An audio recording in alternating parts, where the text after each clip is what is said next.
I don't know how many of you are out there that have a long emotional text message that you're sitting on wanting to send to your partner. Maybe it's sitting in your notes section of your phone and you're going over it and rereading it and sort of editing it, and you want to send it, but you haven't yet. Don't send it. I'm Dr. Sarah Hensley. I'm a specialized social psychologist, and I've been studying relationship science for nearly 20 years. Maybe you're going to send it because when you try to have these conversations in person, they don't go well. Maybe somebody doesn't listen. Maybe they get defensive. Maybe they get angry. Maybe whenever you talk about your emotions, it shuts the person down. Okay? Those are all signs that your partner has some type of avoidant attachment. Maybe they have dismissive avoidance. In that case, you're going to get some defensive pushback and then you're going to get ice cold. Maybe they have fearful avoidance where they're going to get more emotionally reactive and they're going to start blame shifting the problem back onto you.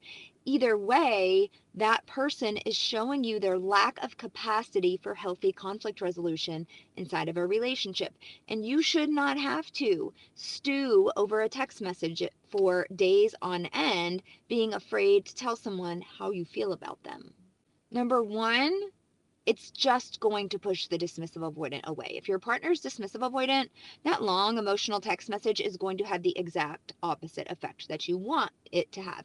Instead of feeling more deeply understood and deeply connected to them, and they're going to reach out and be like, oh, thank you for sharing your wonderful feelings. I appreciate that so much.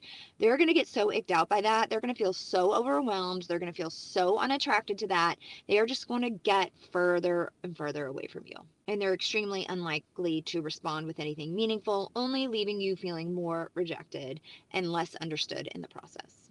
If you have a fearful avoidant who is deactivated, first and foremost, you have to make sure that whatever you did to hurt them, you are taking accountability for. And if you don't know what you did to hurt them, then you need to really turn the microscope onto yourself and saying, why am I with someone who's upset at me and they won't even tell me why? Why have they pulled back so hard and I don't even know what I did wrong? That is not a sustainable relationship to be in. If you are just dating these individuals, you need to turn the analysis this way into you and go, what is going on with me that I continually put up with this behavior? What is going on with me that I am not choosing a partner that is capable of sitting down with me and engaging in an emotional conversation about needs, about boundaries, about wants, about desires, about things that are painful, things you would like to see changed.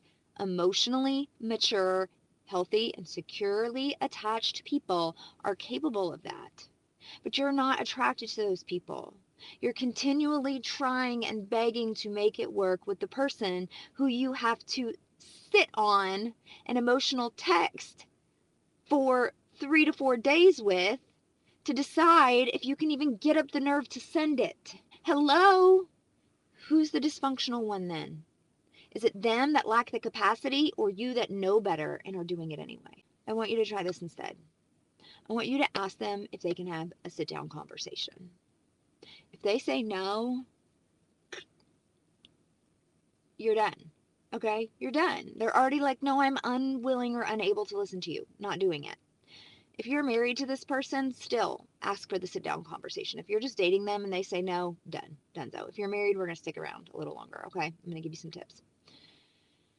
During that sit-down conversation, I want you to learn the tenets of non-critical communication, which at its fundamental core is asking for what you need over talking about what you don't want to see or what didn't feel good to you. Okay, so you can go about it in that way. But then you're going to need to see how they respond. Don't try to do it over text message.